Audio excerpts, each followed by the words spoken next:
இந்த மாதிரி கலர் வரணும்.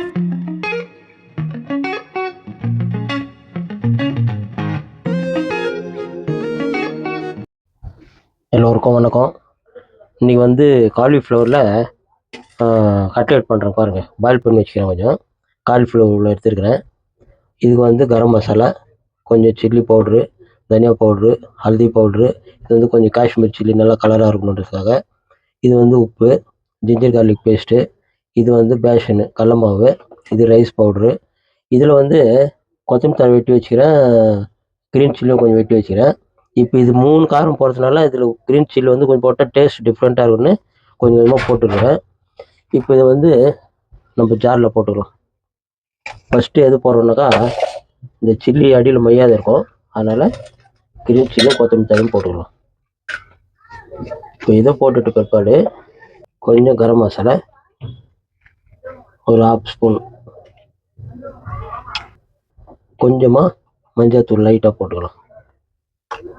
அதில் இந்த சில்லி பவுட்ரு ஒரு 1/4 ஸ்பூன் கணக்கு, 1 ஸ்பூனு லைட்டு, ஒரு 1/4 ஸ்பூனு பத்தெல்லாம் போட்டுக்கலாம், கொஞ்சம் அளவாக போடலாம். இப்போ இதில் வந்து 1 ஸ்பூனு ஜிஞ்சர் கார்லிக் பேஸ்ட்டு எல்லாம் மசாலா அடியில் போட்டுக்கிறேன். இப்போ வந்து இந்த காலிஃப்ளவர் இதில் போட்டுறேன். இப்போ இது மட்டும் செப்பரேட்டாக அரைச்சிக்கிறேன்.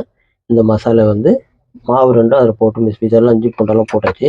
இந்த 2 ஐட்டம் மிக்ஸ் பண்ணி அரைச்சி எடுத்துகிட்டு அது 2 மிக்ஸ் பண்ணிவிட்டு அப்புறம் கட்லெட் தரலாம்.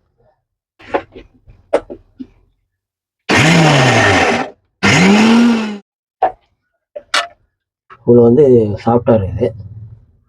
இதில் வந்து நம்ம கொஞ்சம் காஷ்மீர் சில்லி பவுடர் போடணும். ஏற்கனவே சில்லி பவுடரும் போட்டுக்கிறேன், அதனால் காஷ்மீர் சில்லி கொஞ்சம் போட்டுடணும். ரைஸ் பவுடர் ஒரு சின்ன கப்பு நிறையா எடுத்து வச்சுருக்கிறேன். ரைஸ் பவுடர் போட்டால் கொஞ்சம் நல்லா மொரன்னு இருக்கும். கூட வந்து கடல மாவு கொஞ்சம், ஒரு சேம் ரெண்டும் ஒரே அளவு தான், கடல மாவு கொஞ்சம் எடுத்து வச்சுக்கிறேன். இப்போ இதை வந்து பிரிஞ்சிடலாம்.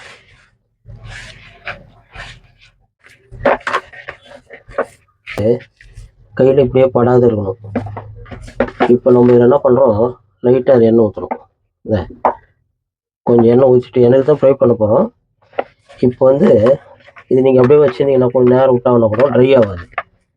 ஒரு 3 மணி நேரம் வந்து மூடி வச்சிடலாம். இது லைட்ரு ஃப்ரெண்டு செல்வான்னு ஒருத்தர் வாங்கி கொடுத்தாரு. இது வந்து கரண்ட்டில் சார்ஜிங் பண்ணிடலாம், நம்ம ஃபோனுக்கு சார்ஜ் பண்ணுற மாதிரி. இதுதான் லைட்டு. ஃபஸ்ட்டு நான் இது என்னத்துக்கு வாங்கினதுன்னா, அப்படி ஆன் பண்ணிட்டு பெரிய பாத்திரம் எதுனா வச்சுட்டு இப்படி பார்த்தோம்னா டப்பு டப்புன்னு அடிக்குது.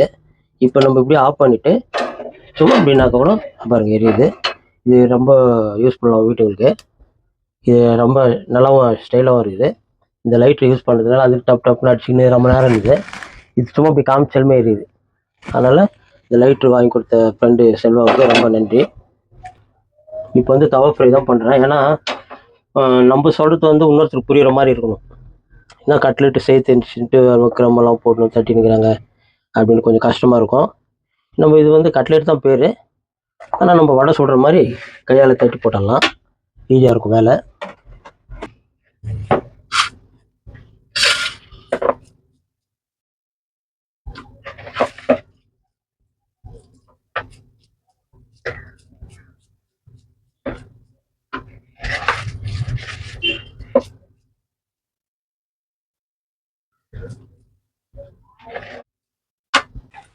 இதில் வந்து அரிசி மாவு போடுறது கம்பல்சரி, அப்போ தான் மொறு மொறுப்பு கொடுக்கும்.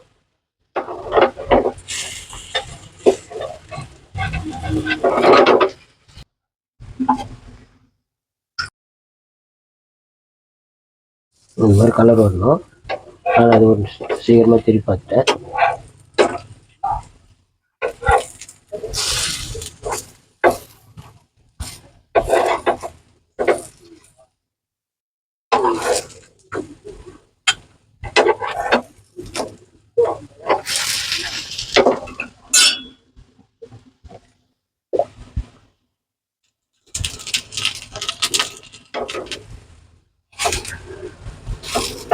இது ரைஸ் பவுடர் போடுறதுனால நல்லா டஃப்பாக கட்லெட்டு புட்டு சாப்பிட்ற மாதிரி இருக்கும்.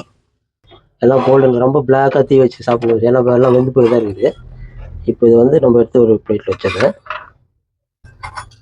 இது வந்து கட்லெட்டு கடையில் போய் வாங்குறோன்னு வச்சுக்கலாம், அது எவ்வளோ ரேட்டுன்னு வாங்குறதுக்கு நல்லா தெரியும்.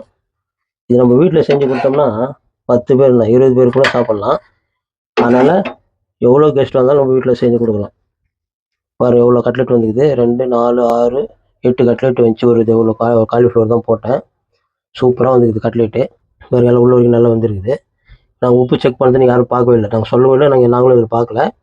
இப்போ உப்பு இல்லைன்னா கூட இதில் வந்து கெச்சப்பை தொட்டு சாப்பிட்டா கரெக்டாக நான் போட்டுக்கிற அளவு எனக்கு தெரியும்.